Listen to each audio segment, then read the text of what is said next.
Let's get more on this now with Nour Hammoury, Chief Market Strategist at Equiti Group. Now, Nour, Asian trading was mainly quiet to start the week. How much of a window does that give us? Good morning, and thank you for having me.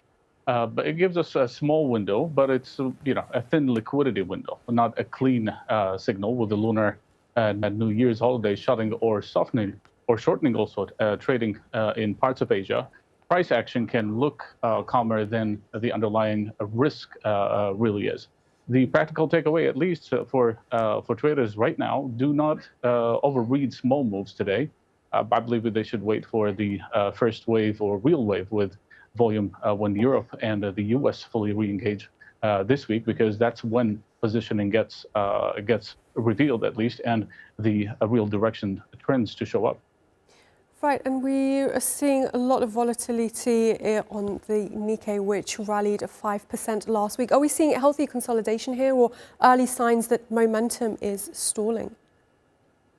So far, it looks more like a healthy consolidation after a strong run. The Nikkei is still holding up, even as Japan's latest GDP print disappointed, which tells you dip buying is still there, and the market is leaning on the policy support story.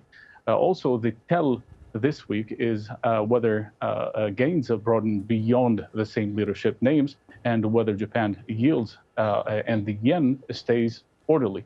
If the yen strengthens sharply or yields jump, that's when momentum can stall. But at this stage, the market behavior still reads as a pause, on hold, and not basically a reversal.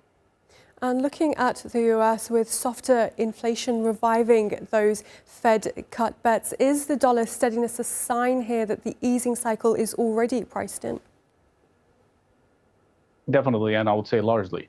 The latest CPI shows inflation's cooling with headlines up to 2.4 year on year, and the core at 2.5%, and that's basically pulled forward rate cuts expectations. But the dollar staying steady tells you two things. First, markets had already been drifting towards the cuts later this year narrative, and the second, even with the cuts priced, the U.S. still has a relative growth and yield advantage versus many peers. So the dollar doesn't basically automatically fall into a straight line.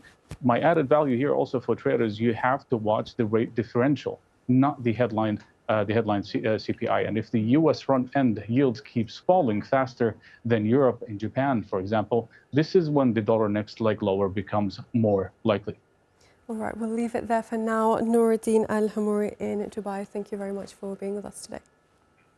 Thank you for having me.